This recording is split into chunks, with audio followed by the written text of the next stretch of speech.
KBS 간판 아나운서 장은영. 그녀는 돌연 27살 연상의 재벌 총수와 비밀 결혼을 발표하며 방송계를 떠났습니다. 하지만 11년간의 재벌가 생활은 세상을 놀라게 한 이혼, 그리고 첫사랑과의 재혼으로 막을 내렸습니다. 그녀의 11년, 그 이면에 숨겨진 진짜 진실은 무엇일까요? 아나운서라는 직업은 당시 여성들에게 허락된 가장 영광스러운 유리천장 밑의 왕좌였습니다. 매일 밤 9시, 전 국민의 안방에 전달되는 그녀의 목소리와 미소는 신뢰와 성공의 상징이었습니다. 대중은 그녀를 보며 완벽한 여성상의 롤모델이라 칭송했고, 언론은 그녀의 일거수일투족을 찬양하기 바빴습니다. 하지만 우리가 여기서 비판적으로 바라봐야 할 지점은 대중이 그녀에게 열광했던 이유가 진정한 그녀의 능력 때문이었는지, 아니면 남성 중심적인 사회가 만들어 놓은 완벽하게 통제된 아름답고 똑똑한 여성이라는 판타지를 완벽하게 구현해냈기 때문이었는지에 대한 질문입니다. 장은영은 그 판타지 속에서 가장 빛나는 별이었지만, 동시에 그 시스템이 요구하는 룰을 가장 철저하게 따르는 모범생이기도 했습니다. 그녀의 빛나는 성취 이면에는 언제든 더 젊고 아름다운 후배들에게 밀려날 수 있다는 불안감과 미디어라는 거대한 소비기계 안에서 영원히 주체일 수 없다는 씁쓸한 한계가 명백히 존재했습니다. 그러던 그녀가 돌연 은퇴를 선언합니다. 대의 명분은 유학이었습니다. 대중은 아쉬워하면서도 그녀의 새로운 도전을 응원하는 듯 했습니다. 그러나 그 유학의 실체가 밝혀지는 데에는 그리 오랜 시간이 걸리지 않았습니다. 유학이라는 우아한 포장지 속에는 자신보다 무려 27살이나 많은 아버지뻘의 재벌 총수 최원석 전 동아그룹 회장과의 비밀 결혼이라는 충격적인 진실이 숨겨져 있었습니다. 이 순간 대한민국 전체가 발칵 뒤집혔습니다. 전날까지 그녀의 지성과 미모를 찬양하던 언론과 대중은 돌변하여 그녀를 향해 가장 날카로운 돌팔매질을 시작했습니다. 최고의 아나운서는 하루아침에 가장 뻔뻔한 신분 상승의 화신이자 자본의 영혼을 판 여성으로 전락했습니다. 여기서 한국 사회의 지독한 위선이 여실히 드러납니다. 자본주의의 정점에서 돈과 권력을 그 누구보다 맹목적으로 추종하는 사회가 정작 한 여성이 자신의 젊음과 미모를 무기로 그 권력의 정점인 재벌가로 직행하는 것을 목격했을 때는 참을 수 없는 도덕적 분노를 표출한다는 사실입니다. 대중은 분노했습니다. 하지만 그 분노의 본질은 도덕성의 훼손 때문이 아니라 자신들이 닿을 수 없는 거대한 부와 권력을 향해 가장 빠르고 노골적인 지름길을 선택한 그녀에 대한 원초적인 질투와 자신들이 소비하던 완벽한 조각상이 스스로 자본의 재단에 올라가 버린 것에 대한 배신감이었습니다. 장은영은 대중의 위선적인 도덕관념을 가장 잔인하게 시험한 리트머스 시험지였던 셈입니다. 그녀가 걸어 들어간 동아그룹의 대저택은 단순한 부의 상징이 아니었습니다. 그곳은 이미 전처였던 배인순이 20년이라는 긴 세월 동안 처절하게 갇혀 지냈던 화려한 감옥이었습니다. 배인순의 폭로를 통해 세상에 알려진 재벌가의 민낯은 끔찍했습니다. 끝없는 외도, 철저한 통제, 그리고 여성의 인격을 철저히 짓밟는 가부장적인 폭력. 장은영이라고 이 사실을 몰랐을 리 없습니다. 그녀는 한국 최고의 엘리트 집단에 속해 있었고 세상이 어떻게 돌아가는지 누구보다 잘 아는 언론인이었습니다. 그럼에도 불구하고 그녀는 왜 그 뻔한 지옥불을 향해 스스로 걸어 들어갔을까요? 그것은 아마도 권력이 주는 치명적인 환상 때문이었을 것입니다. 9시 뉴스 앵커라는 자리가 주는 명예는 화려하지만 권력의 하수인에 불과하다는 뼈아픈 자각, 그리고 자신의 능력만으로는 결코 도달할 수 없는 진짜 지배자의 세계에 대한 맹렬한 갈망이 그녀의 이성을 마비시켰을 가능성이 높습니다. 그녀는 자신이 배인순과는 다를 것이라고, 자신의 젊음과 지성이라면 그 거대한 수컷의 세계를 통제하거나 최소한 그 안에서 완벽한 안주인으로서의 진짜 권력을 누릴 수 있을 것이라는 오만한 착각에 빠졌을 것입니다. 하지만 재벌가라는 거대한 성체는 한 개인의 오만함이나 젊음 따위로 뚫을 수 있는 곳이 아니었습니다. 그녀가 쟁취했다고 믿었던 사모님이라는 권력은 문을 닫고 들어간 순간부터 철저하게 해체되기 시작했습니다. 그녀를 기다리고 있는 것은 상상 속의 화려한 파티나 사교계의 여왕 자리가 아니었습니다. 병마와 싸우는 늙은 남편, 무너져가는 그룹의 위기, 그리고 전처의 자식들과의 숨막히는 암투뿐이었습니다. 그녀의 20대 후반부터 40대까지 한 여성의 삶에서 가장 눈부시게 빛나야 할 11년의 청춘은 철저하게 병실 안에서 증발해 버렸습니다. 화려한 조명 아래서 국가의 대소사를 전하던 그녀의 삶은 이제 무너져가는 그룹의 위기를 수습하고 병든 남편의 곁을 지키는 시간으로 채워졌습니다. 대중은 그녀가 재벌가의 화려한 안주인으로서 완벽한 삶을 누릴 것이라 짐작했지만 현실은 달랐습니다. 11년이라는 긴 시간 동안 아이조차 허락되지 않은 채 그녀는 거대한 저택 안에서 철저히 고립되어 남편의 쇠락과 가문의 몰락을 묵묵히 지켜봐야만 했습니다. 이것이 그녀가 마주한 권력의 이면이었습니다. 이 11년의 세월을 우리는 어떻게 평가해야 할까요? 누군가는 그녀가 결국 천문학적인 위자료를 챙겨 나왔으니 남는 장사를 했다고 비아냥거릴지 모릅니다. 하지만 자본주의의 논리로 모든 것을 환산하려 드는 이 천박한 시선을 거두고 인간 장은영의 삶을 들여다본다면 이것은 너무도 참혹한 비극입니다. 돈으로 보상받았다고 해서 그 11년의 고립과 육체적, 정신적 노동, 그리고 무엇보다 무참히 짓밟힌 개인의 주체성이 회복되는 것은 아니기 때문입니다. 그녀는 스스로를 권력의 무대에 올렸다고 착각했지만 실상은 자본과 가부장제가 합작하여 만든 무자비한 연극의 가장 불행한 엑스트라에 불과했습니다. 그녀의 고통은 단지 육체적인 간병의 고단함에만 머물지 않았습니다. 장은영이 선택했던 동아그룹이라는 거대한 제국은 그녀가 그 성체에 발을 들여놓은 직후부터 서서히 무너져 내리기 시작했습니다.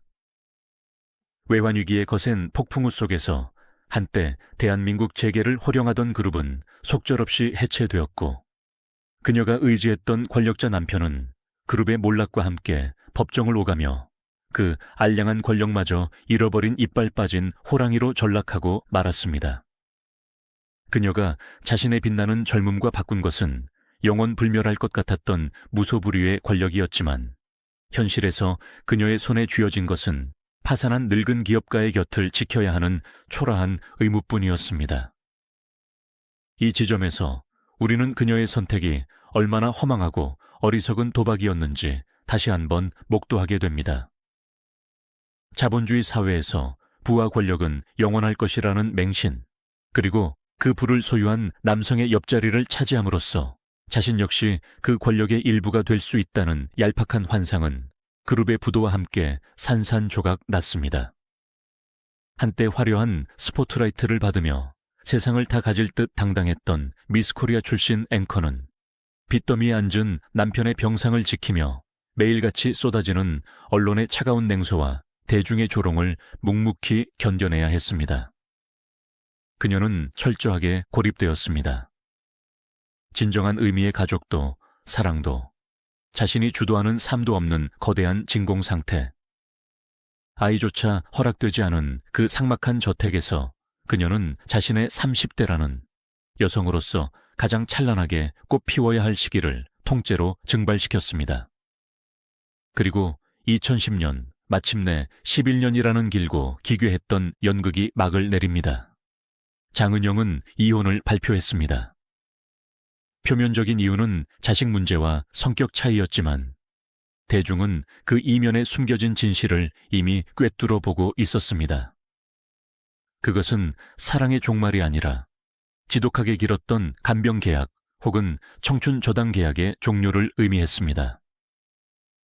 언론은 그녀가 챙겨갈 천문학적인 액수의 위자료에 촉각을 곤두세웠습니다.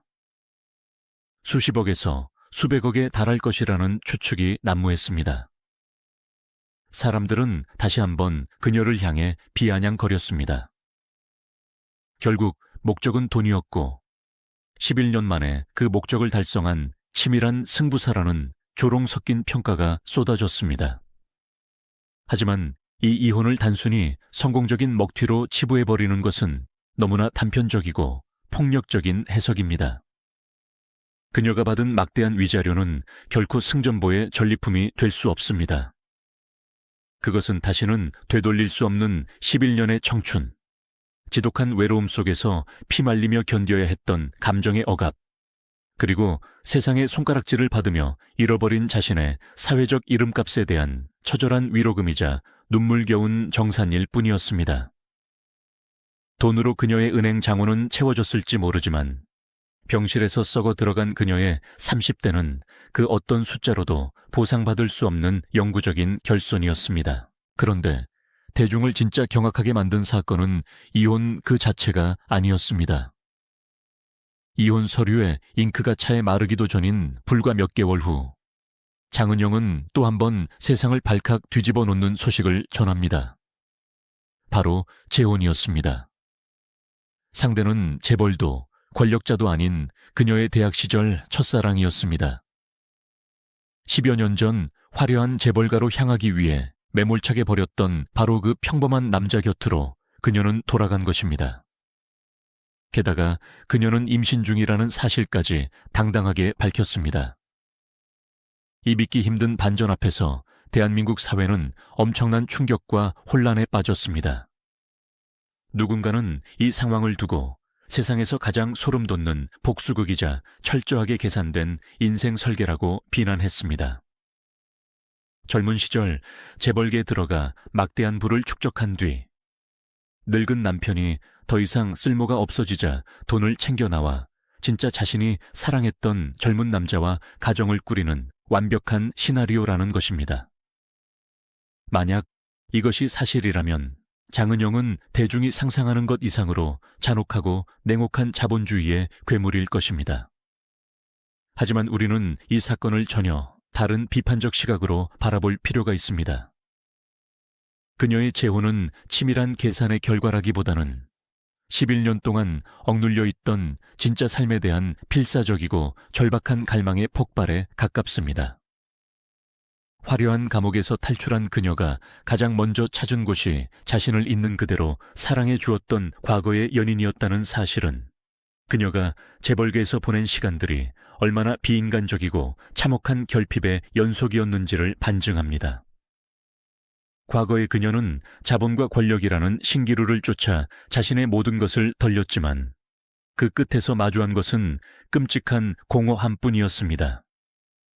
그녀는 막대한 위자료를 손에 쥐었지만 그것만으로는 결코 자신의 텅 빈 영혼을 채울 수 없다는 것을 누구보다 뼈저리게 깨달았을 것입니다. 그래서 그녀는 시계를 거꾸로 돌리고 싶었을 것입니다. 괴물 같은 자본주의의 욕망에 잡아먹히기 전 가장 순수했고 주체적이었던 자신으로 돌아가고 싶다는 처절한 몸부림. 대학 시절의 연인과의 재혼과 출산은 잃어버린 자신의 정체성을 되찾고 평범하지만 온전한 한 명의 여성으로서 어머니로서 살아가겠다는 눈물겨운 선언이었습니다. 그러나 안타깝게도 사회는 그녀의 이 절박한 몸부림마저도 가십거리로 소비할 뿐 그녀가 겪어야 했던 내면의 지옥에는 아무런 관심이 없었습니다. 돈을 위해 청춘을 판 타락한 여성이라는 낙인은 영원히 그녀의 이름표처럼 따라붙었습니다.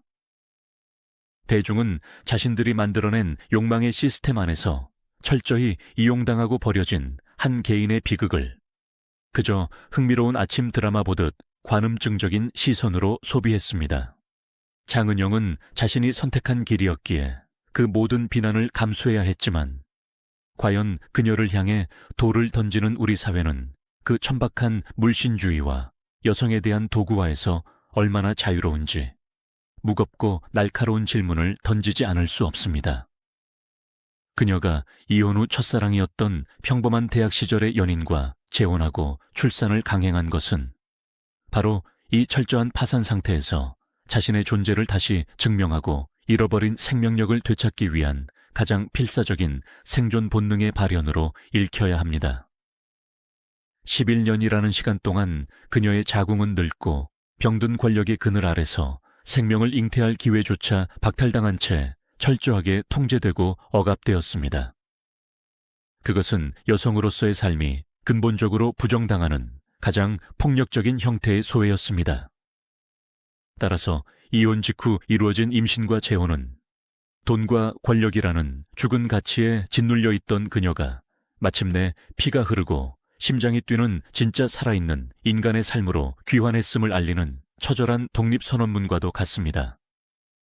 하지만 우리 사회의 관음증적인 시선은 그녀의 이러한 내면적 비극과 필사적인 치유의 과정을 철저하게 외면했습니다. 언론은 그녀의 재혼을 과거의 남자에게 돌아간 한편의 막장 드라마로 포장하여 소비하기 바빴고, 대중은 막대한 위자료를 챙긴 그녀가 이제는 젊은 연인과 아이까지 얻으며 완벽한 해피엔딩을 맞이했다며 냉소와 질투가 섞인 비아냥을 쏟아냈습니다. 그 누구도 11년 동안 차가운 병실에서 시들어갔던 그녀의 청춘에 대해 자본주의적 거래에 철저한 약자로서 감내해야 했던 인간적 모멸감에 대해 진지하게 묻지 않았습니다. 우리 사회는 돈을 위해 늙은 권력자와 결혼한 그녀를 도덕적으로 단죄하면서도 동시에 그녀가 그 대가로 막대한 부를 쟁취했다는 사실에 매혹당하는 지독한 이중성을 띠고 있습니다.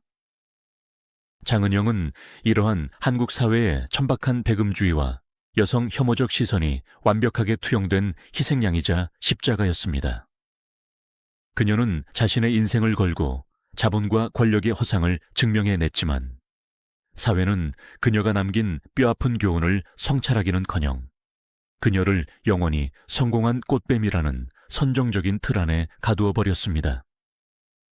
이것은 단지 장은영 개인의 비극을 넘어 여성의 주체적인 삶과 선택을 오직 자본의 논리와 가부장적 잣대로만 재단하려는 우리 사회의 폭력적인 천박함을 여실히 드러내는 서글픈 자화상입니다.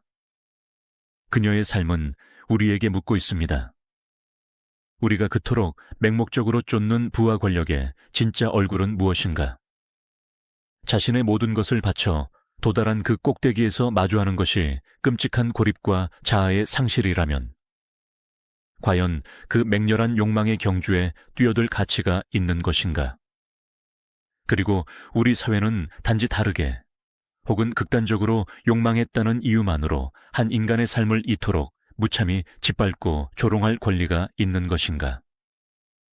우리가 장은영의 비극을 철저하게 해부하기 위해서는 그녀를 벼랑 끝으로 등 떠밀고도 끝내 구경꾼을 자처했던 1990년대 대한민국 언론의 기만적인 태도와 대중의 관음증을 도마 위에 올려놓아야 합니다.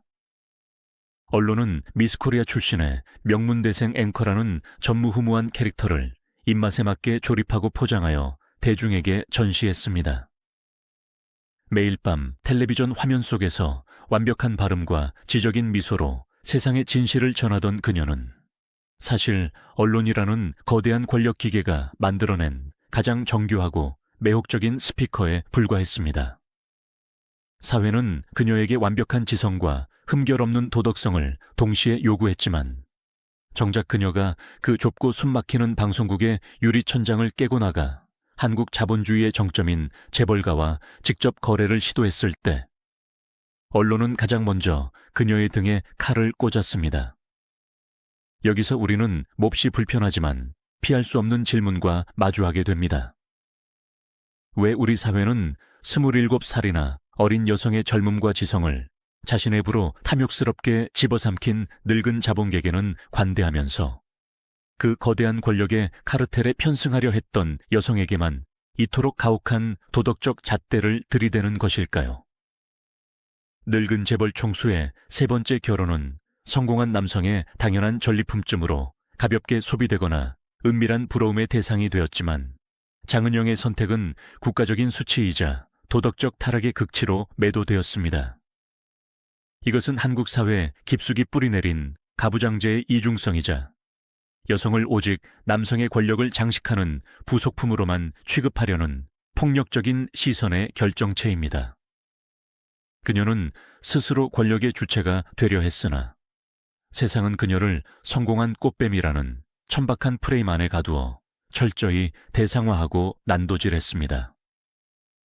그녀가 갇혔던 장충동의 대저택은 외부에서 보기에는 범접할 수 없는 부의 상징이었지만 내부로 들어가는 순간 숨이 턱 막히는 심리적 밀실이었습니다.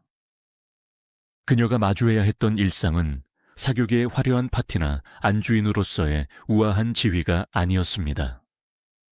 그곳에는 이미 전처였던 배인순이 20년 동안 흘린 눈물과 원망의 냄새가 유령처럼 배어 있었고 남편과 나이 차이가 거의 나지 않거나 오히려 더 많은 전처의 자식들이 뿜어내는 적대감과 경멸이 공기 중에 가득했습니다.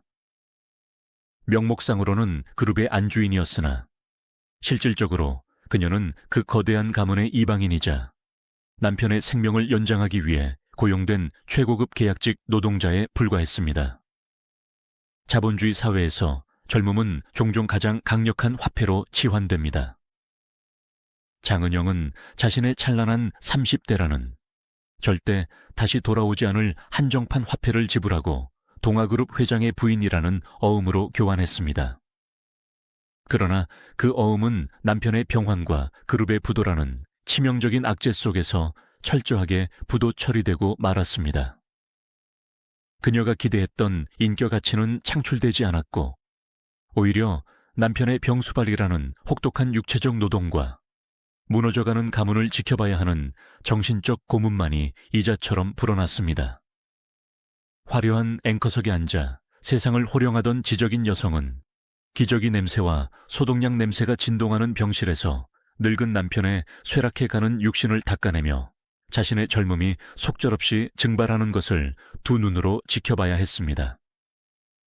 이 끔찍한 교환 관계에서 가장 비극적인 지점은 그녀가 어머니가 될 기회조차 철저하게 박탈당했다는 사실입니다. 재벌가의 견고한 성벽 안에서 새롭고 젊은 피가 잉태되는 것은 전처 자식들과의 복잡한 지분 싸움과 권력 승계를 위협하는 폭탄이나 다름없었습니다. 11년의 결혼 생활 동안 그녀가 단 한 명의 아이도 갖지 못했다는 것은 단순한 생물학적 불운이 아니라 그 거대한 욕망의 저택에서 그녀에게 허락된 역할이 오로지 남편의 간병 하나뿐이었음을 시사하는 섬뜩한 증거입니다. 그녀는 생명을 잉태할 권리마저 자본과 권력의 유지라는 명목 아래 거세당한 채 지독하게 메마른 사막 같은 11년을 견뎌야 했습니다. 우리는 흔히 이런 상황을 두고 그녀가 자초한 일이라며 쉽게 혀를 찹니다. 돈을 보고 결혼했으니 그 정도의 고통은 당연히 감내해야 한다는 잔인하고도 안일한 인과응보의 논리입니다. 하지만 그러한 비판은 너무나도 폭력적입니다. 그녀가 돈과 권력이라는 신기루에 눈이 멀어 잘못된 선택을 한 것은 사실이지만 그 대가로 한 인간의 삶이 이토록 철저하게 소외되고 파괴돼도 좋다는 법은 어디에도 없습니다.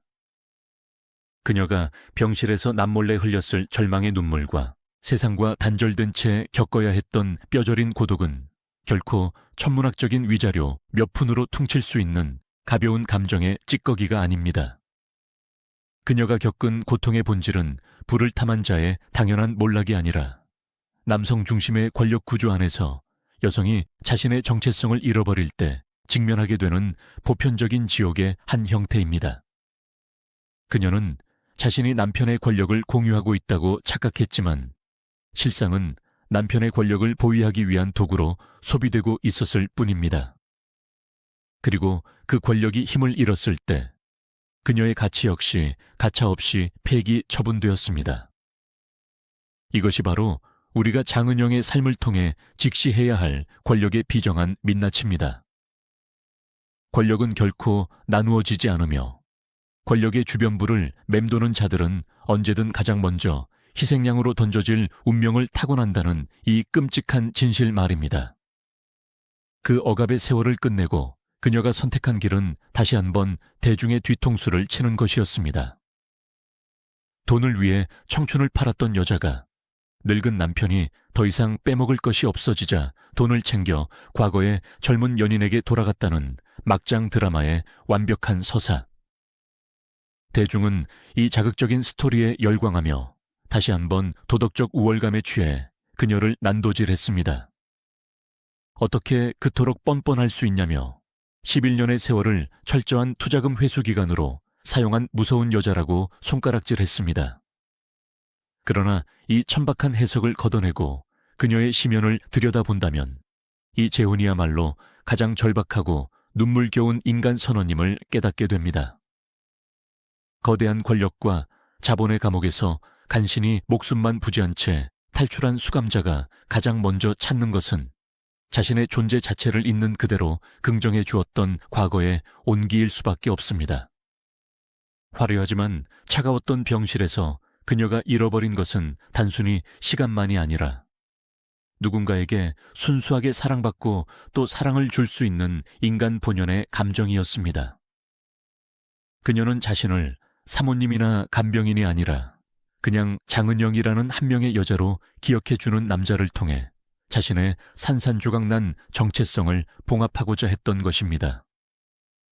그녀가 불혹을 넘긴 나이에 첫 아이를 품에 안았을 때 그 울음소리는 단순한 생명의 탄생을 넘어 11년 동안 멈춰 있었던 그녀의 시계가 다시 작동하기 시작했음을 알리는 거대한 파공음과도 같았습니다.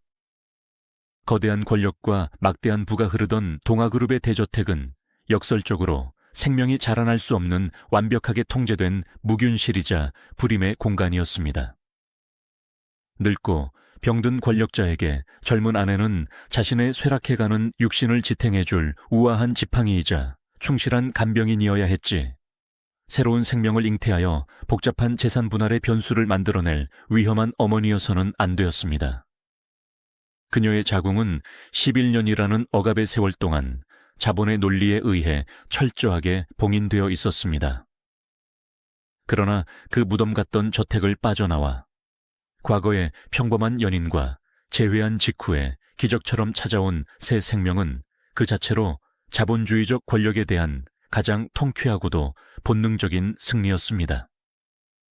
수백억의 돈으로도 살 수 없었던 생명의 박동이 화려한 타이틀을 모두 내려놓고 자연인으로 돌아온 순간 비로소 그녀의 뱃속에서 고동치기 시작한 것입니다.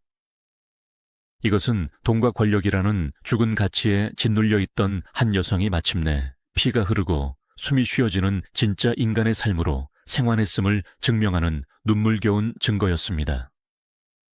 아이를 품에 안은 그녀의 미소는 9시 뉴스데스크에서 보여주던 그 어떤 완벽한 미소보다도 재벌가 사모님으로서 카메라 앞에서 지어 보이던 그 어떤 우아한 미소보다도 압도적으로 생생하고 찬란했습니다. 하지만 대한민국 사회는 생활한 그녀에게 따뜻한 위로를 건네기는커녕 더욱 날카로운 면도날을 들이밀며 그녀의 행복을 난도질하기 시작했습니다. 대중은 그녀가 처절하게 불행해지기를 내심 바라고 있었습니다. 젊음과 미모를 무기로 돈을 쫓아 늙은 권력자에게 갔던 여자는 결국 그 탐욕에 대한 죗값으로 비참하게 버림받거나 평생 독수공방하며 불행한 말로를 맞이해야 한다는 것이 대중이 원하는 완벽하고 도덕적인 권선징각의 결말이었습니다. 그런데 그녀는 막대한 위자료를 챙겨 화려하게 감옥을 탈출한 것도 모자라 자신이 버렸던 젊은 시절의 순수한 사랑까지 되찾고 아이까지 낳아 완벽한 가정을 꾸렸습니다. 대중의 눈에 이것은 도저히 용서할 수 없는 반칙이었습니다. 그들은 그녀를 향해 세상에서 가장 교활하고 계산적인 여자라며 저주를 퍼부었습니다. 수십억의 위자료가 아닌 11년짜리 고위험 고수익 펀드의 망이 환급금쯤으로 조롱하며 그녀의 출산과 재혼마저 철저하게 기획된 인생 역정극의 마지막 퍼즐로 치부해버렸습니다. 이것은 한 개인의 삶을 오직 돈과 이익의 관점으로만 해석하려는 우리 사회의 병든 시선이 얼마나 잔혹한지를 여실히 보여줍니다. 그녀가 11년 동안 병실에서 겪어야 했던 뼈를 깎는 고독, 여성을 오직 기능적인 도구로만 취급하는 가부장제 권력의 폭력성, 그리고 잃어버린 청춘에 대한 뼈저린 후회와 회하는 대중의 관심 받기였습니다. 오직 그녀의 통장에 꽂힌 숫자와 그녀가 쟁취한 평범한 행복에 대한 원초적인 질투만이 인터넷 게시판과 언론의 가심난을 뜨겁게 달구었습니다. 우리는 여기서 다시 한번 냉정하게 질문을 던져야 합니다. 그녀가 정말 승리자인가? 그녀가 받은 막대한 돈이 그녀의 30대를 완벽하게 보상해 줄 수 있는가? 그녀가 잃어버린 시간은 29세부터 40세까지 한 인간의 생애 주기에서 가장 에너지가 넘치고 사회적으로 무한한 가능성을 펼칠 수 있는 황금기였습니다. 만약 그녀가 재벌가라는 환상에 눈이 멀지 않고 자신의 자리에서 아나운서로서 혹은 한 명의 언론인으로서 치열하게 살아갔다면 그녀는 한국 방송 역사에 지울 수 없는 굵직한 족적을 남겼을지도 모릅니다. 그녀의 뛰어난 두뇌와 대중을 사로잡는 매력은 충분히 그럴 만한 가치가 있었습니다. 하지만 그녀는 스스로 그 무한한 가능성의 날개를 꺾고 병든 노인의 휠체어 속도에 자신의 걸음을 맞추는 삶을 선택했습니다. 화려한 스포트라이트 대신 소독약 냄새를 맡아야 했고 세상의 변화를 읽어내던 총명한 눈은 남편의 그날그날의 컨디션과 기분을 살피는 데 소모되었습니다. 몰락해가는 재벌가의 안주인이라는 타이틀은 그녀에게 아무런 결정권도 주지 못했고 그저 쓰러져가는 제국의 우울한 장례식장을 지키는 아름다운 마네킹의 역할만을 강요했습니다. 매일 아침 눈을 뜰 때마다 거울 속에서 조금씩 시들어가는 자신의 젊음을 마주하며 그녀가 느꼈을 그 지독한 무력감과 절망감을 과연 우리는 천문학적인 액수의 돈으로 위로할 수 있다고 감히 말할 수 있을까요?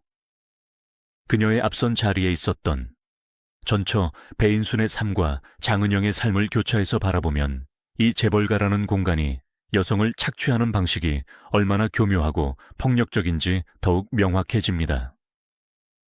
배인순이 남편의 끝없는 외도와 억압 속에서 인격을 살해당하며 20년을 버텼다면 장은영은 권력이 이빨을 잃고 쇠락해가는 시점에 투입되어 철저하게 간병과 돌봄이라는 노동력을 착취당했습니다. 남편이 건강하고 권력의 정점에 있을 때 여성은 화려한 트로피이자 쾌락의 도구로 소비되었고 남편이 늙고 병들어 몰락해 갈 때 여성은 생명을 연장시키는 소모품이자 헌신적인 간호사로 강제 배정되었습니다. 두 여성은 다른 시간, 다른 맥락에서 같은 남자와 결혼했지만 결국 남성 중심의 자본주의 권력 구조 안에서 철저하게 대상화되고 희생되었다는 점에서는 소름 끼치도록 동일한 궤적을 그렸습니다. 장은영은 배인순이 겪었던 지옥을 보며 자신은 다를 것이라 믿었을지 모르나 시스템은 개인의 오만을 비웃듯 그녀에게 또 다른 형태의 족쇄를 채웠을 뿐입니다.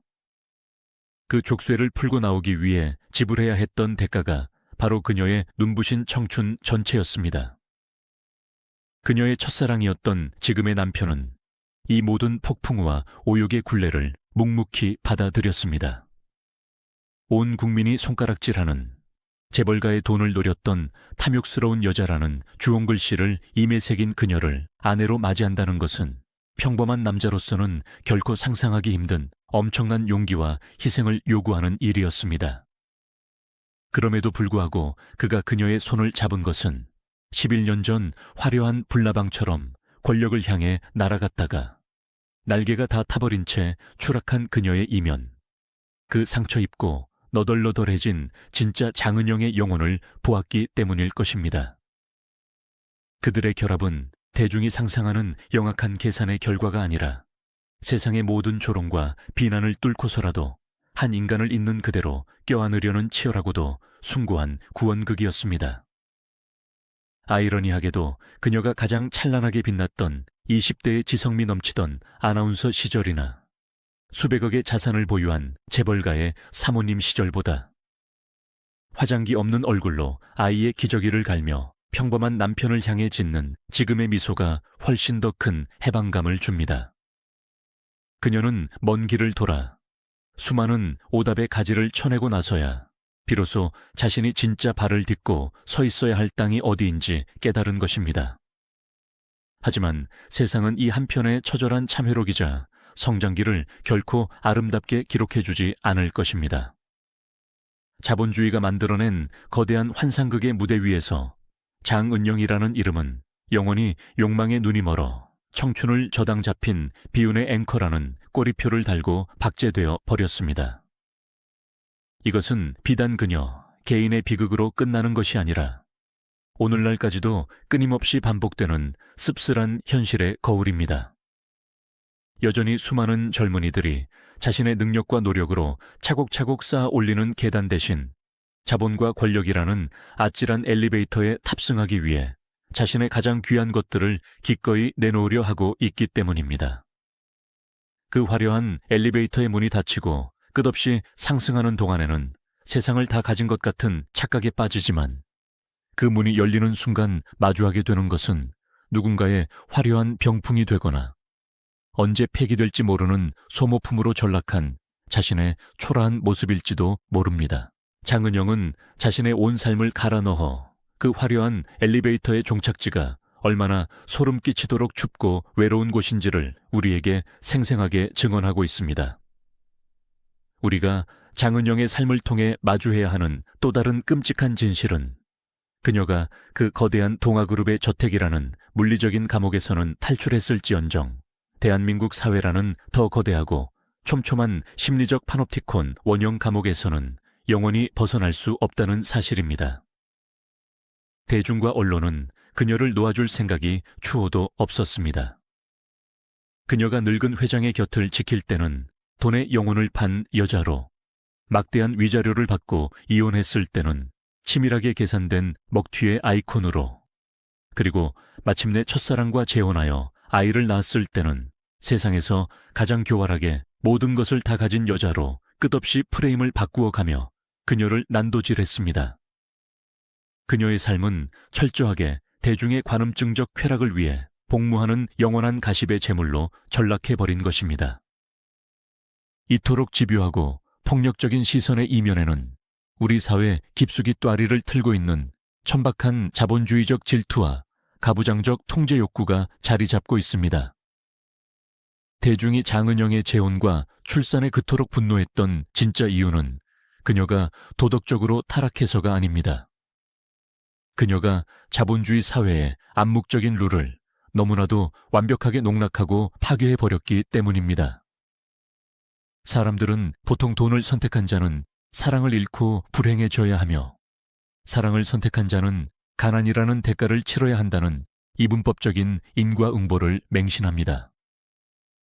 그래야만 평범하고 고단한 삶을 살아가는 대다수의 사람들이 자신들의 삶에 대한 얄팍한 위안을 얻을 수 있기 때문입니다. 그런데 장은영은 그 견고한 룰을 비웃기라도 하듯 젊음을 담보로 천문학적인 자본을 쟁취한 후 곧바로 자신이 버렸던 순수한 사랑과 평범한 가정이라는 행복까지 모조리 독식해버렸습니다. 이것은 대중에게 용서받을 수 없는 기만이자 반칙으로 여겨졌습니다. 사회는 여성이 남성의 부를 좇아 권력에 기생하는 것을 비난하면서도 동시에 그 여성이 종국에는 비참하게 파멸하기를 바라는 끔찍한 가학성을 내포하고 있습니다. 장은영이 만약 이혼 후 돈만 아는 채 외롭고 우울한 노년을 보냈거나 다른 늙은 재벌과 또다시 정략적인 재혼을 했다면 대중은 차라리 고개를 끄덕이며 그녀를 동정했을지도 모릅니다. 하지만 그녀는 자본의 정점에서 가장 밑바닥의 평범함으로 스스로 추락하듯 내려와 돈으로는 결코 살 수 없는 진짜 생명과 인간적인 온기를 획득했습니다. 이는 부와 권력이 인간의 궁극적인 구원이 될 수 없음을 증명하는 살아있는 철학적 텍스트이자 자본에 미쳐 돌아가는 한국 사회의 민낯을 가장 아프게 찌르는 날카로운 비수였습니다. 그녀가 11년이라는 세월 동안 감내해야 했던 간병 노동의 실체를 상상해보면 그녀가 받은 수십억 수백억의 위자료조차 결코 합당한 보상이 될 수 없음을 깨닫게 됩니다. 그것은 단순한 육체적 고단함을 넘어 한 인간의 자아와 존엄이 서서히 붕괴되어가는 참혹한 정신적 고문이었을 것입니다. 그녀의 지성은 남편의 병세를 체크하는 일에만 사용되었고, 그녀의 화려한 미모는 수척해진 남편의 곁에서 더욱 비극적인 대조를 이루며 시들어갔습니다. 이 시기 장은영은 한 명의 주체적인 인간이 아니라 철저하게 물화되고 대상화된 기능에 불과했습니다. 동아그룹이라는 쇠락하는 제국에게 그녀는 새로운 생명을 잉태할 어머니나 가문을 이끌어갈 안주인이 아니었습니다. 그들에게 장은영은 늙고 병든 총수의 마지막 자존심을 지켜주는 화려한 장식품이자 24시간 언제든 호출 가능한 가장 비싸고 젊은 사설 간호사 그 이상도 이하도 아니었습니다. 그녀가 11년 동안 임신을 하지 못했다는 사실은 이러한 그녀의 도구적 위치를 가장 끔찍하게 증명합니다. 생명을 잉태하고 출산하는 여성의 고유한 권리마저 재벌가의 복잡한 상속 구도와 권력 암투를 방해하지 않기 위해 철저하게 거세당했던 것입니다. 그 숨막히는 무균실의 지옥에서 그녀는 날마다 자신의 젊음이 갉아먹히는 소리를 들어야 했습니다.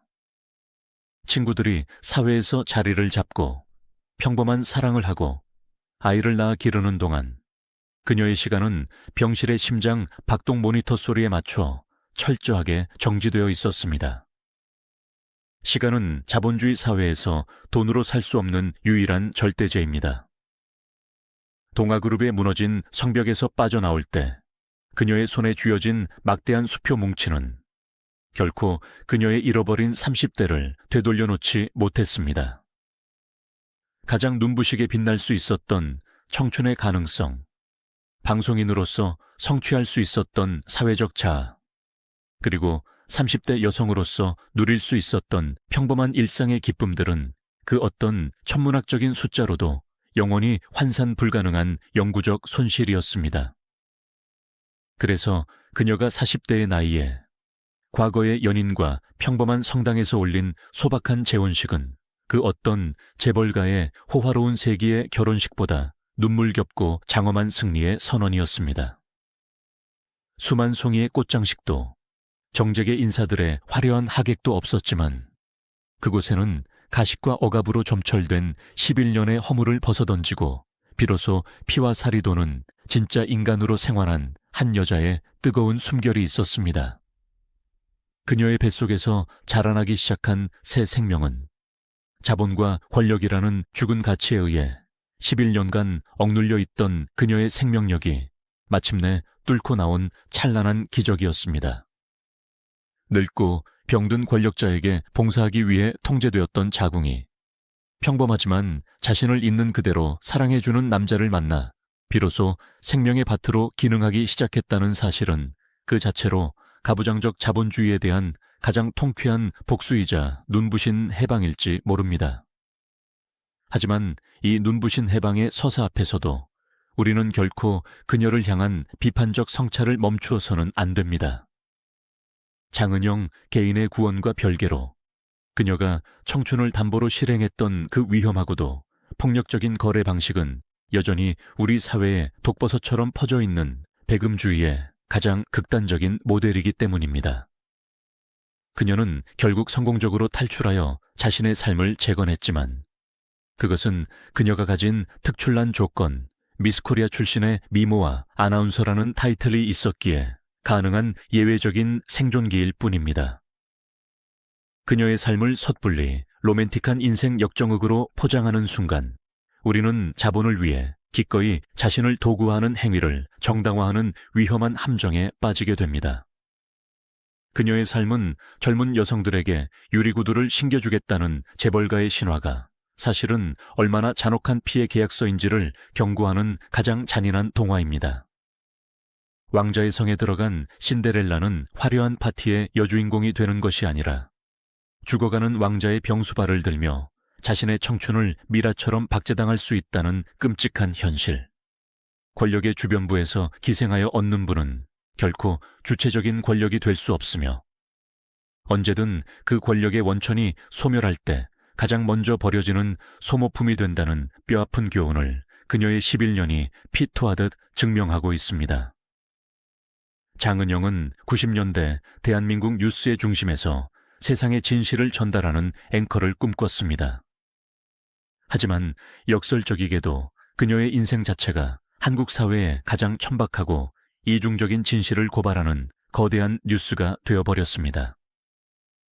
그녀의 삶은 화려한 조명 뒤에 숨겨진 자본주의의 탐욕, 여성을 소유물로 취급하는 가부장제의 폭력, 그리고 타인의 불행과 일탈을 소비하며 도덕적 우월감을 느끼는 대중의 관음증이 한데 뒤엉킨 끔찍한 괴물이었습니다.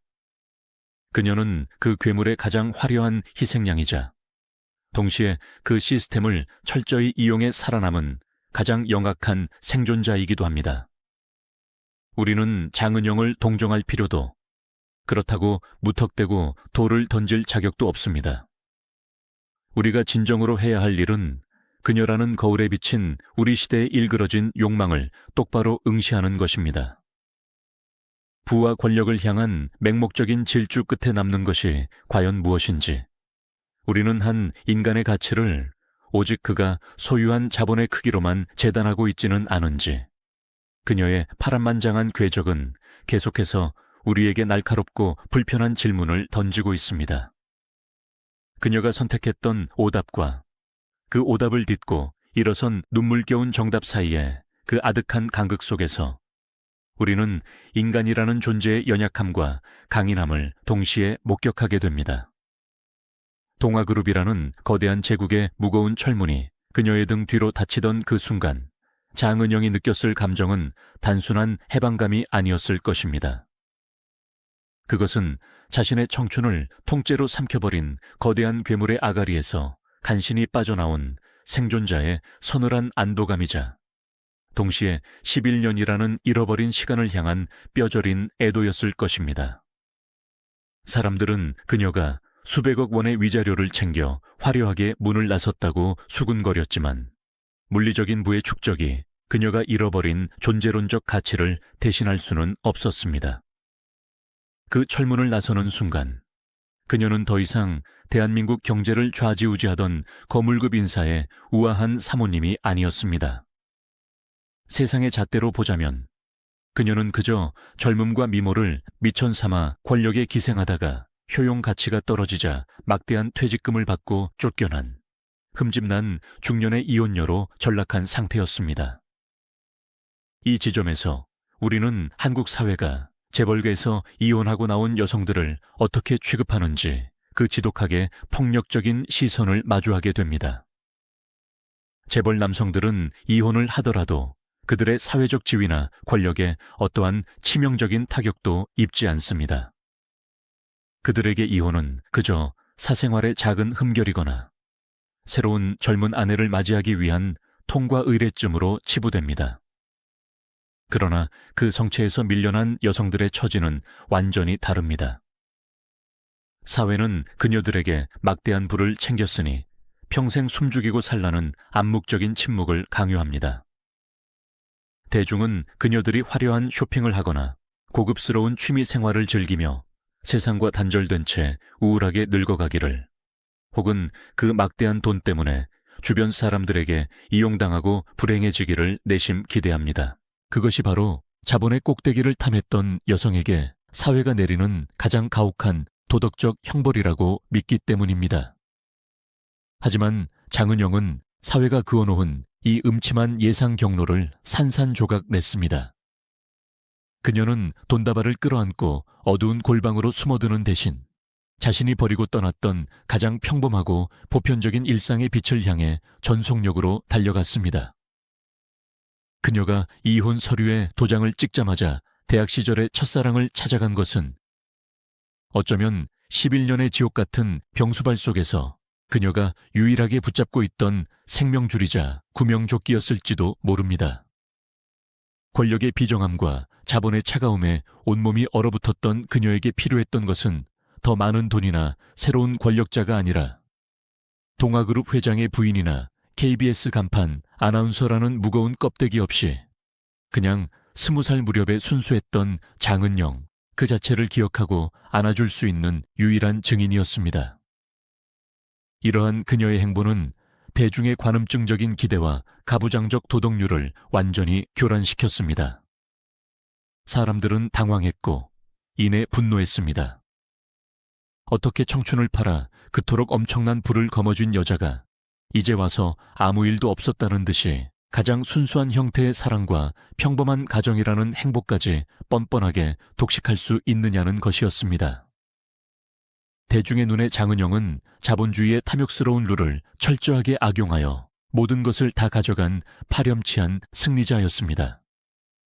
하지만 이 분노의 기저에는 돈을 위해 기꺼이 자신의 육체와 시간을 도구화할 수 있는 우리 안의 은밀한 욕망, 그리고 그 욕망을 실행에 옮겨 성공적으로 살아남은 그녀에 대한 지독한 질투와 열패감이 끈적하게 묻어 있습니다. 우리는 흔히 젊음과 미모를 자본이라고 부르지만 장은영의 11년은 그 자본이 남성 중심의 권력 구조 안에서 얼마나 무력하고 착취당하기 쉬운 것인지를 뼈 아프게 증명합니다. 그녀가 동아그룹이라는 시장에 진입했을 때 그녀의 젊음과 지성은 최고급 우량주로 평가받았습니다. 하지만 그녀가 그 시장 안에서 수행해야 했던 역할은 화려한 경영 참여나 사교계의 주도권이 아니라 서서히 죽어가는 권력자의 생명을 연장시키는 소모적인 간병 노동이었습니다. 3,000일이 넘는 그 길고도 끔찍한 시간 동안 그녀의 육체는 늙은 남편의 병세에 따라 철저하게 통제되었고 그녀의 지성은 남편의 약을 챙기고 병원의 스케줄을 관리하는 기능적인 수준으로 전락했습니다. 그녀가 누렸다고 믿어지는 그 권력의 실체를 해부해보면 더더욱 참담합니다. 회장 사모님이라는 타이틀은 그녀에게 어떠한 실질적인 결정권도 주지 않았습니다. 전처가 낳은 자식들과의 숨막히는 신경전, 언제 터질지 모르는 그룹의 재정위기, 그리고 하루하루 쇠약해져가는 남편의 병수발 사이에서 그녀는 철저한 주변인이자 외로운 섬이었습니다. 진짜 권력은 타인의 삶을 통제할 수 있는 힘이 아니라 자기 자신의 삶을 주체적으로 결정하고 이끌어갈 수 있는 자유에서 나옵니다. 그런 의미에서 장은영은 11년 동안 완벽하게 무권력 상태에 놓여 있었습니다.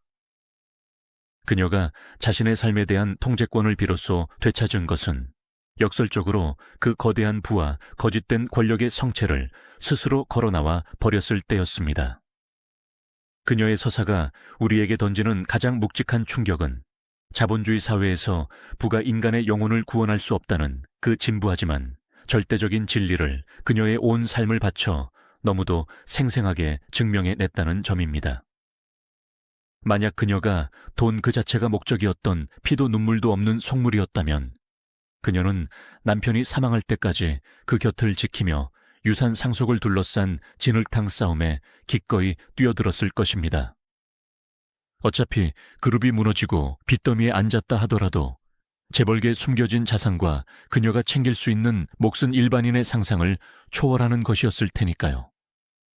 하지만 그녀는 그 모든 진흙탕 싸움과 더 큰 부에 대한 미련을 버리고 40살이라는 나이에 과감하게 그 세계를 탈출했습니다. 그것은 돈으로는 결코 보상받을 수 없는 인간으로서의 칠흑 같은 절망과 끔찍한 억압이 그 한계치를 넘어섰음을 의미합니다. 이후 그녀가 선택한 평범한 남편과의 삶, 그리고 늦은 나이에 기적처럼 얻은 아이는 그녀가 자본주의의 파괴적인 욕망으로부터 자신을 구원해낸 눈물겨운 전리품입니다. 그녀의 자궁은 늙고 병든 자본의 통제 아래서 철저히 불임의 상태를 강요받았지만 사랑이라는 가장 원초적이고 인간적인 감정을 회복하자마자 새로운 생명을 잉태했습니다. 이것은 돈으로 사람의 육체와 시간을 살 수는 있어도 그 안에 깃든 생명력과 진정한 행복마저 독점할 수는 없다는 가슴 벅찬 증명입니다. 첫사랑 남편과 함께 아이의 손을 잡고 평범한 거리를 걷는 그녀의 모습은 과거 9시 뉴스데스크에 앉아 세상을 향해 인공적인 미소를 짓던 시절보다, 혹은 수천만 원짜리 명품을 휘감고 재벌가 모임에 참석하던 시절보다 훨씬 더 압도적이고 진짜 같은 아우라를 뿜어냅니다. 그러나 안타깝게도 우리 사회는 이 처절한 생존과 구원의 서사를 있는 그대로 받아들일 만큼 성숙하지 못했습니다. 언론은 여전히 그녀의 이름을 클릭 장사를 위한 자극적인 미끼로 사용하고, 대중은 인터넷이라는 익명의 장막 뒤에 숨어 그녀의 과거를 끊임없이 소환하며 조롱과 비난의 화살을 쏘아댑니다. 그들은 장은영이라는 한 여성이 겪어야 했던 내면의 붕괴와 회복의 과정에는 아무런 관심이 없습니다. 단지 자신들이 닿지 못한 거대한 불을 그녀가 쉽게 손에 넣었다는 사실, 그리고 자신들이 감히 시도하지 못한 금기를 깨고 파격적인 행복을 쟁취했다는 사실에만 혈안이 되어 분노할 뿐입니다. 우리는 장은영의 삶을 한 편의 막장 드라마로 소비하는 짓을 이제 멈추어야 합니다. 그녀의 인생은 한국 사회의 천박한 물신주의, 여성의 육체와 지성을 도구화하는 가부장제, 그리고 타인의 고통을 오락거리로 삼는 대중의 폭력성이 집약된 하나의 거대한 사회학적 보고서입니다. 세상은 그녀에게 끊임없이 도덕적 잣대를 들이대며 심판하려 들지만, 정작 심판대에 올라야 할 것은 그녀를 그 괴물 같은 욕망의 재단으로 등 떠밀고, 상처 입고 돌아온 그녀를 또다시 난도질하는 우리 사회의 잔혹한 이중성입니다. 그녀는 자신의 인생이라는 무대 위에서 가장 화려한 스포트라이트를 받는 주인공이었으나, 동시에 가장 참혹하게 짓밟히고 철저하게 고립되었던 엑스트라였습니다. 젊음과 미모, 지성이라는 무기로 자본주의의 최정점에 도전했던 그녀의 무모한 도박은 결국 11년이라는 끔찍한 간병노동과 잃어버린 청춘이라는 뼈아픈 영수증을 남긴 채 끝이 났습니다. 하지만 그 잿더미 속에서 기어코 평범한 인간으로서의 삶을 다시 꽃피운 그녀의 질긴 생명력은 우리에게 돈과 권력이라는 허상 너머에 존재하는 진짜 삶의 가치가 무엇인지 묵직하게 묻고 있습니다. 화려한 거짓과 참혹한 진실, 끝없는 추락과 눈물겨운 비상의 궤적을 모두 그려낸 장은영. 그녀의 삶은 그 자체로 우리 시대의 가장 아프고도 찬란한 슬픈 초상화로 영원히 기억될 것입니다. 우리가 이 비극적인 서사에서 간과하지 말아야 할 또 하나의 잔혹한 심리적 덫은 바로 매몰 비용의 오류입니다. 대중은 쉽게 묻습니다. 그렇게 힘들고 고통스러웠다면, 그곳이 화려한 감옥이자 끝없는 노동의 굴레였다면 왜 진작 도망치지 않았느냐고. 왜 가장 찬란해야 할 30대 전체를 그 어두운 병실에 고스란히 바치고 나서야 11년이라는 아득한 세월이 흐른 뒤에야 비로소 그곳을 빠져나왔느냐고 말입니다. 하지만 거대한 권력과 자본의 늪에 한번 발을 들여놓은 사람이 그 안에서 스스로 걸어 나오는 것은 밖에서 안전하게 구경하는 타인들이 생각하는 것만큼 결코 가볍고 단순한 선택의 문제가 아닙니다. 그녀가 견뎌야 했던 11년은 매 순간이 자신의 치명적인 오판을 합리화하고 자신이 홧김에 던져버린 눈부신 과거에 대한 미련을 억누르며 언젠가는 이 지독한 헌신과 희생에 대한 합당한 보상이 진짜 사모님으로서의 권력이 주어질 것이라는 헛된 희망에 기대어 버티는 피말리는 자기 기만의 시간이었습니다. 그녀가 늙은 회장과의 비밀 결혼을 강행하며 지불한 기회비용은 너무나도 컸습니다. 대한민국 최고의 아나운서라는 명예, 온 국민의 부러움을 한 몸에 받던 찬란한 지위, 그리고 무엇이든 될 수 있었던 무한한 가능성의 미래. 이 모든 것을 잿더미로 만들며 선택한 길이었기에 그 길이 사실은 출구 없는 지옥이라는 것을 뼈저리게 깨달은 순간에도 그녀는 쉽게 발길을 돌릴 수 없었을 것입니다.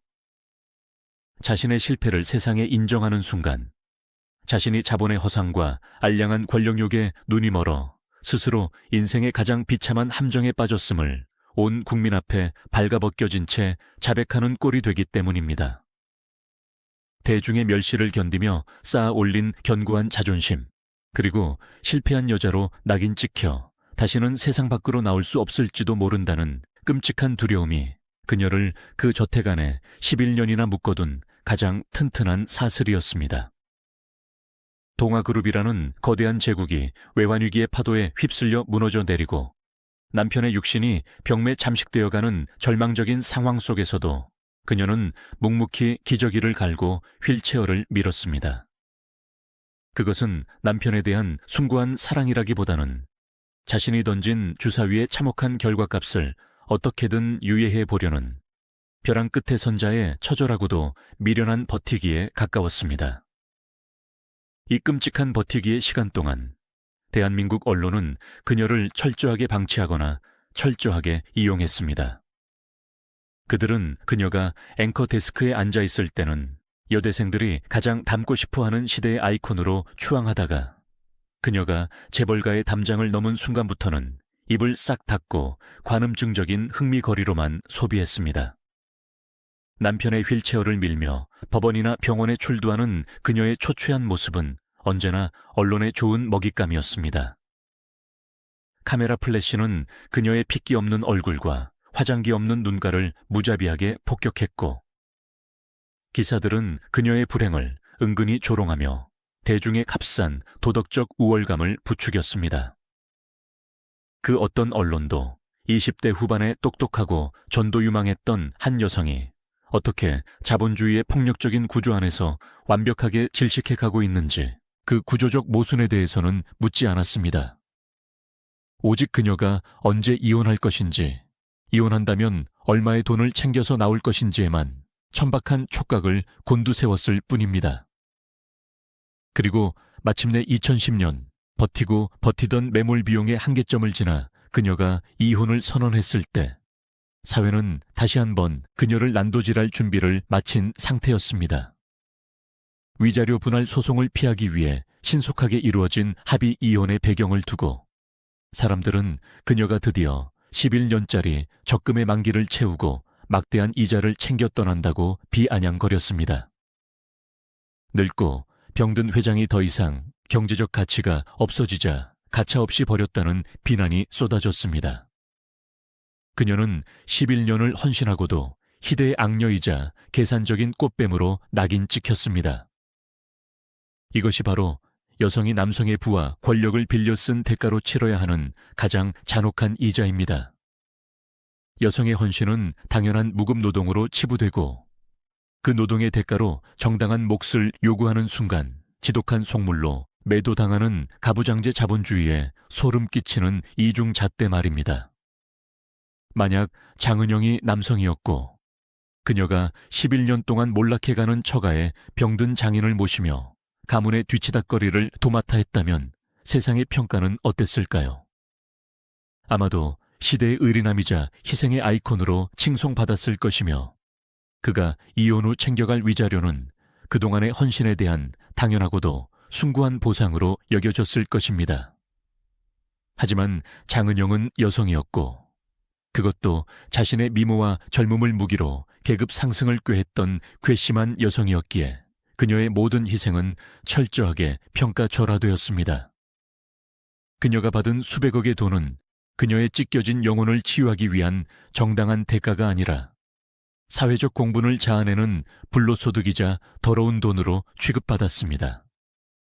그러나 이 모든 사회적 린치와 비난의 십자포화 속에서도 우리가 결코 놓치지 말아야 할 가장 경이로운 사실은 그녀가 마침내 그 끔찍한 서사의 주도권을 자기 자신의 손으로 되찾았다는 것입니다. 이혼 직후 그녀가 보여준 행보는 치밀한 계산이나 복수극이 아니라 자신의 삶을 파괴했던 거대한 시스템에 대한 가장 본능적이고도 강렬한 저항이었습니다. 그녀는 세상이 기대하는 방식대로 엄청난 부를 손에 쥔 채 은둔하는 우울한 재벌가 전처의 삶을 단호히 거부했습니다. 대신 그녀는 자신이 가장 빛나고 순수했던 시절, 자본의 잣대가 개입하기 전에 온전한 자신을 기억하는 첫사랑 남자에게로 전력 질주했습니다.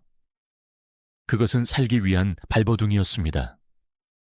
돈 냄새와 소독약 냄새에 찌든 자신의 영혼을 해독할 수 있는 유일한 백신은 자신을 껍데기가 아닌 있는 그대로의 인간으로 바라봐주는 조건 없는 사랑뿐이라는 것을 그녀는 너무나 뼈저리게 깨달은 것입니다. 이 선택은 그녀의 삶을 관통하는 가장 위대한 반전입니다. 돈 때문에 모든 것을 버렸던 여자가 마침내 그 끔찍한 무의 지옥을 통과한 끝에 진정한 인간성의 회복을 향해 나아갔다는 사실. 대중은 이 서사를 불편해했지만 그것은 대중의 시선이 얼마나 자본에 종속되어 있는지를 역설적으로 보여줄 뿐입니다. 그녀는 돈이 주지 못하는 진짜 권력, 즉 자신의 의지대로 삶을 선택하고 사랑할 권리를 되찾기 위해 기꺼이 세상의 모든 비난을 온몸으로 받아냈습니다. 늦은 나이에 기적처럼 찾아온 새 생명은 그녀가 마침내 자본의 억압을 뚫고 피와 살이 도는 진정한 여성으로, 한 인간으로 생환했음을 우주가 인정한 눈물겨운 증명서입니다. 그녀의 서사는 우리에게 서늘한 공포와 뜨거운 위로를 동시에 건넵니다. 자본주의가 만들어낸 환상에 영혼을 팔았을 때 맞이하게 되는 지옥의 참상이 얼마나 처참한지를 보여주는 서늘한 공포, 그리고 그 완벽하게 붕괴된 잿더미 속에서도 기어코 자신의 진짜 이름을 찾아내고 생명력을 회복해내는 인간 존재의 끈질김이 주는 뜨거운 위로. 장은영은 화려한 앵커도 비운의 사모님도 아닌 가장 치열하고 처절하게 시대의 모순과 자신의 욕망 사이에서 찢기고 베이며 살아남은 하나의 생생한 텍스트입니다.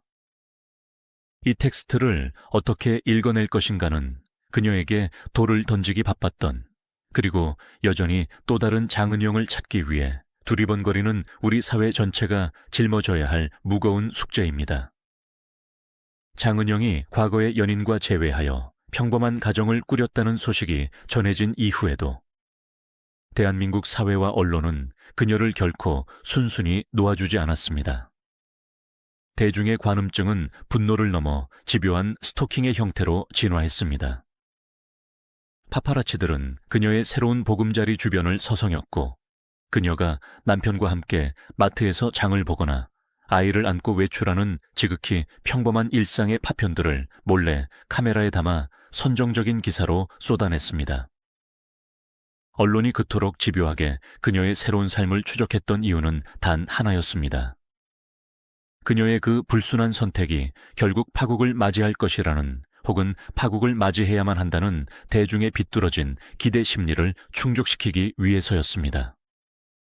사람들은 그녀의 화장기 없는 얼굴에서 불행의 그림자를 찾아내려 혈안이 되었고, 평범한 남편과의 삶이 재벌계에서 누렸던 호사스러움에 비하면 턱없이 초라할 것이라며 애써 깎아내리기 바빴습니다. 이토록 끈질긴 악의의 기저에는 한국 사회가 절대 용납하지 못하는 괘씸죄가 자리 잡고 있습니다. 장은영은 자본주의와 가부장제가 결탁하여 만들어낸 게임의 법칙을 가장 노골적으로 이용했지만, 정작 그 게임의 결말에서는 시스템이 요구하는 룰을 비웃듯 발로 차버린 이단아였습니다. 가부장적 자본주의 사회에서 남성의 부를 쫓아간 여성에게 허락된 서사는 단 두 가지뿐입니다. 남편의 권력에 완전히 복속되어 조용히 안주인으로 늙어가거나, 아니면 비참하게 버림받아 나락으로 떨어지는 것입니다. 그런데 그녀는 11년 동안 그 권력의 그늘에서 숨죽여 봉사하는 척하다가 남성 권력이 몰락하고 효용 가치가 떨어지자 천문학적인 자본만을 챙겨 그 세계를 탈주해버렸습니다. 심지어 그 자본을 바탕으로 자신이 진짜 원했던 평범한 남성과의 사랑과 출산이라는 여성으로서의 온전한 주체성마저 되찾았습니다. 이것은 대중의 도덕관념, 정확히 말해 가부장적 사회가 규정해 놓은 여성의 분수와 징벌적 정의를 완벽하게 농락한 행위였습니다. 대중은 자본의 꼭대기에 올랐던 자가 스스로 계급을 강등시켜 평민의 삶으로 돌아온 것을 이해하지 못했습니다. 아니, 이해하고 싶지 않았습니다. 그녀가 챙긴 막대한 위자료가 결국 과거에 순수했던 사랑을 되찾고 진짜 가정을 꾸리는 데 사용되었다는 사실은 돈을 최고 가치로 맹신하는 대금주의 사회에 대한 가장 통렬한 조롱이었기 때문입니다. 사람들은 자신들이 평생을 바쳐도 닿지 못할 돈을 가진 그녀가 정작 가장 소중하게 끌어안은 것이 자신들도 가질 수 있는 평범한 가족의 온기라는 사실에 묘한 박탈감과 모욕감마저 느꼈습니다. 그래서 그녀의 행복을 인정하는 대신 그녀를 돈으로 진짜 사랑까지 쇼핑한 희대의 요부로 매도함으로써 자신들의 얄팍한 도덕적 우월감을 지켜내려 한 것입니다. 하지만 대중이 쏟아내는 저주와 조롱의 소음 속에서도 장은영의 일상은 그 어느 때보다 단단하고 고요하게 뿌리를 내리고 있었습니다. 파파라치의 렌즈에 포착된 그녀의 모습은 과거 9시 뉴스 앵커석에 앉아있던 그 인공적인 완벽함이나 재벌가 사모님으로서 걸쳤던 숨막히는 우아함과는 거리가 멀었습니다. 화장기 없는 수수한 얼굴로 아이의 손을 잡고 걷는 그녀의 눈빛에는 거대한 권력의 저택 안에서 시들어갈 때 보였던 텅 빈 공허함 대신 피와 살이 도는 진짜 삶을 살아내는 자의 맹렬한 생기가 번뜩이고 있었습니다.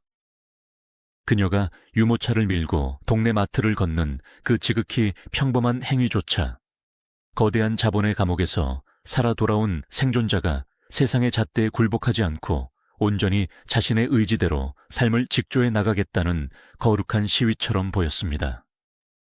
우리는 여기서 그녀가 11년간 헌신했던 혹은 얽매여 있었던 전 남편 최원석 회장의 말로와 그녀의 현재를 교차시켜 볼 필요가 있습니다.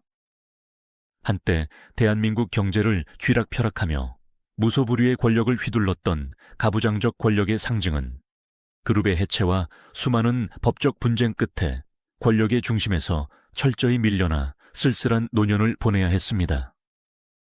그가 돈과 권력으로 사들였던 젊고 아름다운 여성들은 결국 그의 권력이 소멸함과 동시에 모두 썰물처럼 빠져나갔습니다. 남성의 부에 기생하는 여성들을 비난하기 전에 여성을 자신의 트로피나 간병인으로 소유하려 했던 오만한 자본의 폭력성이 어떻게 스스로를 갉아먹고 비참한 고립을 자초하는지를 우리는 최원석이라는 인물을 통해 뼈 아프게 목도하게 됩니다. 반면 그 몰락하는 제국에서 가장 철저하게 착취당하고 대상화되었던 장은영은 그 잿더미 속에서 자신의 삶을 기어코 다시 피워냈습니다.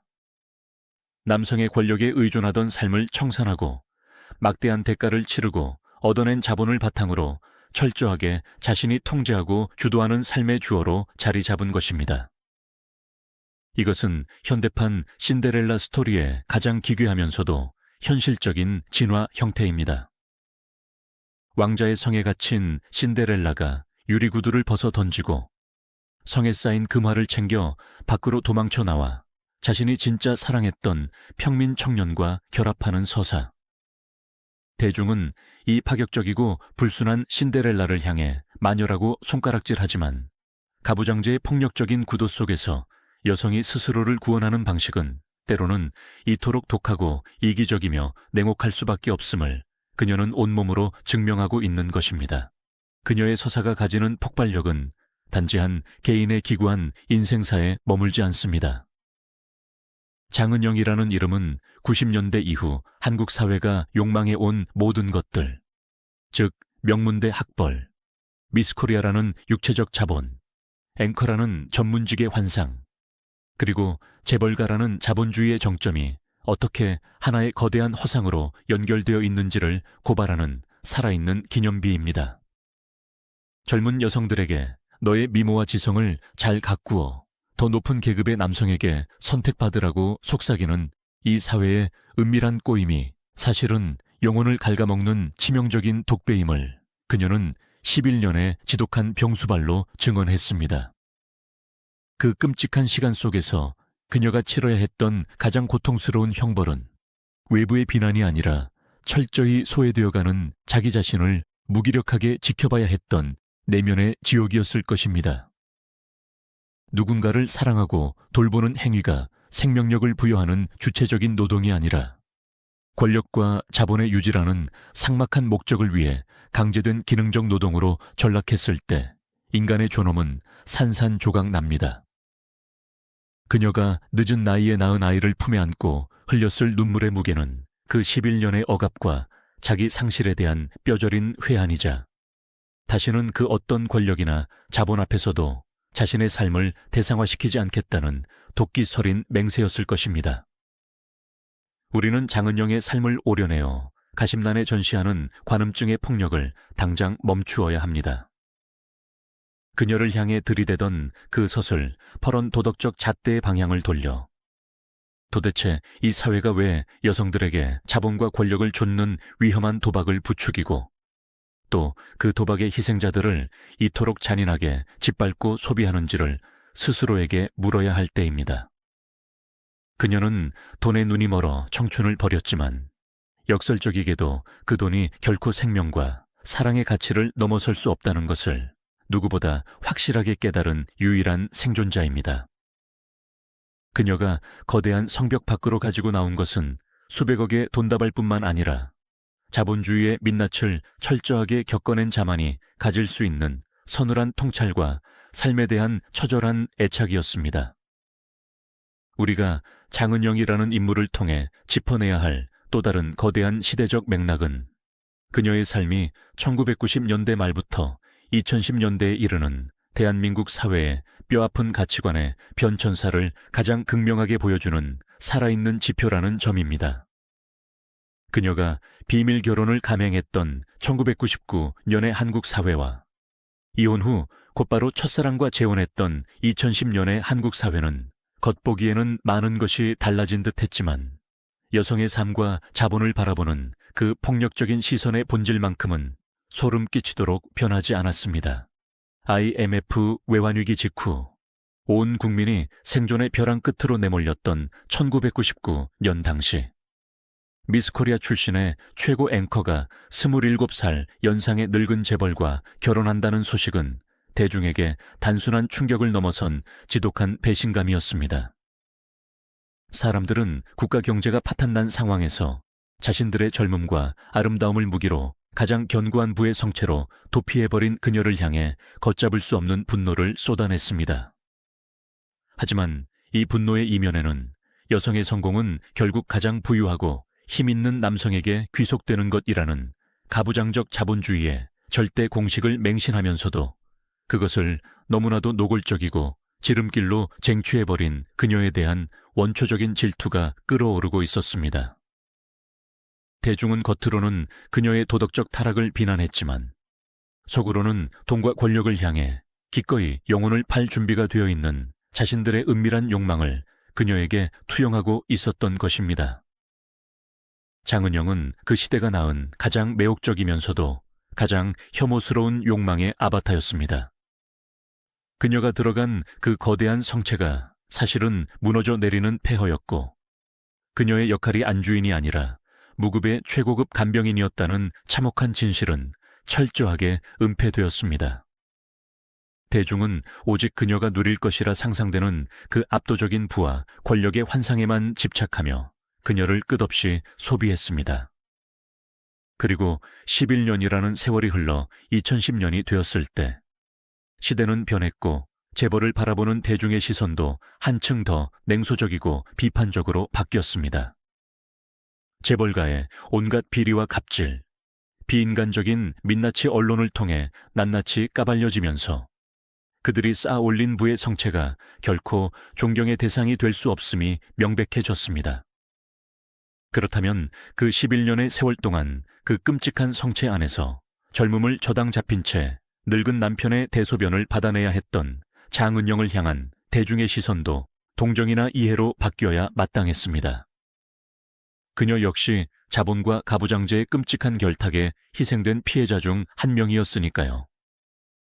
그러나 2010년의 대중은 1999년의 대중보다 한치도 성숙하지 못했습니다. 그녀가 합의 이혼을 통해 막대한 위자료를 챙겨 나왔다는 사실 하나만으로 사회는 다시 한번 그녀를 희대의 악녀로 둔갑시켰습니다. 11년 동안 그녀가 겪었던 육체적, 정신적 고문은 그 정도 돈을 받았으니 당연히 감내했어야 할 노동으로 가볍게 치부되었습니다. 이것은 자본주의가 인간의 고통과 존엄성마저 얼마나 철저하게 화폐 가치로 환산하고 조롱할 수 있는지를 보여주는 끔찍한 현상입니다. 한 인간이 20대 후반부터 40대까지 가장 찬란해야 할 청춘의 시간을 외부와 단절된 차에 늙고 병든 남성의 육신을 돌보는 데 바쳤다는 사실은 그 어떤 천문학적인 금액으로도 보상될 수 없는 끔찍한 형벌입니다. 그럼에도 불구하고 세상은 그녀의 통장에 찍힌 숫자에만 눈이 멀어 그 돈의 이면에 묻어있는 그녀의 피눈물과 잃어버린 시간의 무게는 철저하게 묵살해 버렸습니다. 더욱 참담한 것은 그녀가 이혼 후 첫사랑이었던 20년 전의 연인과 재혼하여 아이를 낳았을 때 쏟아졌던 언론의 폭력적인 보도 행태입니다. 언론은 그녀의 이 눈물겨운 생환과 인간성 회복의 서사를 또다시 위자료로 진짜 사랑까지 사버린 영악한 여자의 완벽한 시나리오로 프레임 씌웠습니다. 자본주의적 가치에 찌들어 있는 언론과 대중의 눈에는 인간의 순수한 감정이나 상처 입은 영혼의 치유 과정 같은 것은 보이지 않았습니다. 그들에게 장은영은 오직 돈과 권력이라는 서사 안에서만 작동하는 철저하게 대상화된 캐릭터여야만 했습니다. 그래야만 자신들이 믿고 있는 돈이면 다 되는 세상, 여성의 가치는 결국 남성의 부에 의해 결정되는 세상이라는 비루한 공식이 유지될 수 있기 때문입니다. 장은영의 삶은 바로 이 천박하고 폭력적인 공식을 온몸으로 박살낸 가장 통쾌하고도 슬픈 반란입니다. 그녀는 남성의 권력에 기생하여 부를 얻으려 했던 자신의 과거가 얼마나 끔찍한 오답이었는지를 11년의 간병 생활을 통해 뼈저리게 체득했습니다. 남성의 부는 결코 여성의 권력이 될 수 없으며 권력의 주변부를 맴도는 삶은 언제 폐기될지 모르는 부속품의 삶과 다를 바 없다는 참혹한 진실. 그녀는 그 진실을 깨닫는 대가로 자신의 눈부신 청춘을 통째로 지불해야 했습니다. 하지만 그녀는 거기서 주저앉지 않았습니다. 그녀는 자신을 얽어매고 있던 거대한 자본의 사슬을 스스로 끊어내고 그 대가로 받은 돈을 온전히 자신만의 주체적인 삶을 재건하는 데 사용했습니다. 재벌가의 전철하는 무거운 꼬리표, 사람들의 조롱과 비난, 이 모든 것을 감수하고서라도 그녀가 되찾고자 했던 것은 자신의 의지대로 걷고 숨쉬고 사랑할 수 있는 진짜 자유였습니다. 그녀가 불혹의 나이에 기적처럼 낳은 아이는 그 진짜 자유를 향한 처절한 몸부림 끝에 얻어낸 가장 성스럽고 위대한 결실입니다. 늙고 병든 자본의 통제 아래서 11년간 억눌려 있던 생명력이 평범하지만 따뜻한 진짜 사랑을 만나 비로소 폭발하듯 피어난 것입니다. 이 압도적인 생애 감각 앞에서는 수백억, 수천억의 재산도 한낱 먼지처럼 무의미해집니다. 그녀의 이야기를 접하는 우리는 이제 도덕적 우월감에 빠져 그녀를 비난하던 오만한 손가락을 거두어야 합니다. 그리고 거울을 보듯 그녀의 삶에 비친 우리 자신의 일그러진 욕망을 직시해야 합니다. 우리는 여전히 부와 권력을 향한 맹목적인 경주에 목을 메고 있지 않은가? 타인의 고통과 희생을 돈이라는 잣대로만 함부로 재단하고 있지는 않은가? 여성의 성취와 행복을 여전히 가부장적인 구도 안에서만 해석하려 들지는 않은가? 장은영이라는 인물은 90년대 이후 한국 사회가 집요하게 쫓아온 그 모든 헛된 욕망과 신화들이 결국은 영혼을 파괴하는 독사과였음을 고발하는 가장 강력한 증거물입니다. 세상은 그녀를 탐욕의 화신으로 기록하고 싶어 하지만 역사는 그녀를 거대한 자본의 감옥에서 살아 돌아온 가장 치열한 생존자로 그리고 잃어버린 자아를 기어코 찾아낸 승리자로 다시 써내려 가야 할 것입니다. 그녀의 굽이치는 삶의 궤적은 우리에게 묻고 있습니다. 진정으로 가치 있는 삶이란 무엇인가? 그 어떤 화려한 권력과 막대한 부도 결코 대신할 수 없는 인간 본연의 주체성과 사랑의 무게는 얼마나 무거운 것인가? 장은영은 자신의 온 생애를 바쳐 그 묵직한 질문을 우리 사회의 한가운데로 던져 놓았습니다. 장은영의 11년은 한국 사회가 가진 부와 권력에 대한 맹목적인 동경, 그리고 그 이면에 숨겨진 견고한 자본주의의 민낯을 보여주는 단면입니다. 화려한 앵커석을 떠나 재벌가의 안주인으로, 그리고 다시 첫사랑과 평범한 가정을 꾸리는 어머니로 돌아오기까지. 그녀의 궤적은 거대한 권력의 틈바구니 속에서 한 개인이 어떻게 자신의 주체성을 잃고 또다시 회복해 나가는지를 보여주는 살아있는 기록입니다.